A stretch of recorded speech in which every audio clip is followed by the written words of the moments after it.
Atin pong sunod ay awit sa page 26. At sa uling stanza ay tutuyo. At hilingan po natin si Brother Edson para sa aking prayer.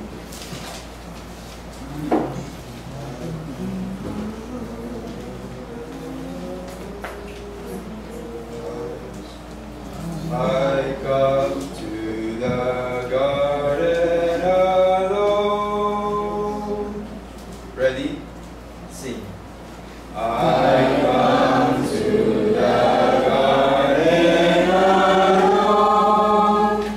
Why the dew is still on the roses, and the voice I hear falling on my ear, the sound of these roses,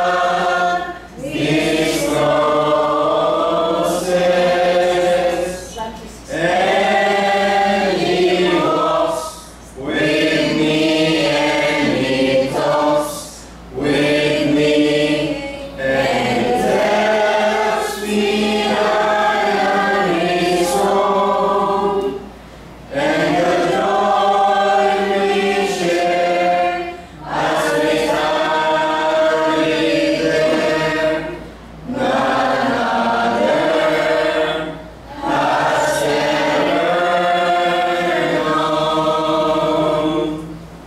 His peace and the sound of His voice is so sweet, the birds hush their singing, and the melody that He gives to me within my heart is ringing, and He walks with me, and He talks with me, and He tells me I am His own, and the joy we share as we tarry there, none other has ever known. I stay in the garden within, though the night around me be falling, but He bids me go through the voice of hope. His voice to me is calling,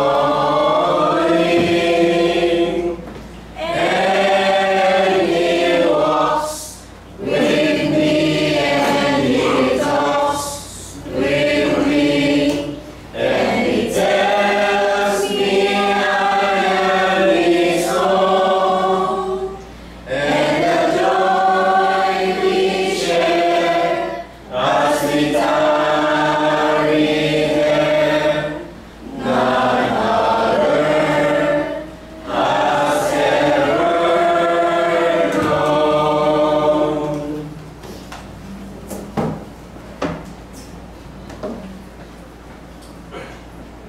Magsikot po tayo para po sa panalangin. Dakilang Diyos, makapangyarihan sa lahat. Panginoon, salamat po sa mga biyayang pinagkaloob niyo po sa amin ngayong pong araw po ito. At papatuloy po mga biyayang pinagkaloob niyo po sa amin susunod pong mga araw. Panginoon, salamat po kami nakapunta dito po sa Panambahan na makinig po ng aral na salita sa mga magitan po ng nakasulat dito po sa banal na kasulatan. Panginoon, dinadalangin ko po na namin ang mga kapatid po namin na pupunta po dito sa Panambahan. Ingatan niyo po at gabayan na katulad po ng pag-iingat niyo po sa amin ng ligtas na papunta po dito na makinig po ng katotohanan ayon po sa Espiritu po at sa katotohanan. Panginoon, dinadalangin po namin ang mga kapatid na hindi po makadalo, makapunta, kung ano po makadalahin, dahilanan na kung sila ay may sakit ay haplusin niyo po ng pagpalang kamay na susunod pong unang araw ng Linggo ay makapunta po sila dito at makapinig po namin. At kung meron po silang sarili na may problema, ay kayo pong bahala po sa kanila. Mabigyan po ng solusyon ang lahat po ng sagot para hindi po sila magkaroon ng problema susunod pong mga kapanahunan. Tinadalain ko rin po namin ang lalaki pong tatayo po dito sa harapan. Bigyan niyo po ng talino para po bigkas po ang pagsang po ito na ayon po sa nakasulat po sa banal na kasulatan para po ito po ay magamit po namin sa araw-araw na pamumuhay at mahagi ang mga taong hindi pa po narinig po ng katotohanan ayon po sa Espiritu po at sa katotohanan. Panginoon, kami po ay humingi ng kapatawaran sa ginagawa namin mga kasalanan na hindi na ulit gagawa ng mga bagay na masama dito po sa ibabaw ng sanlibutan.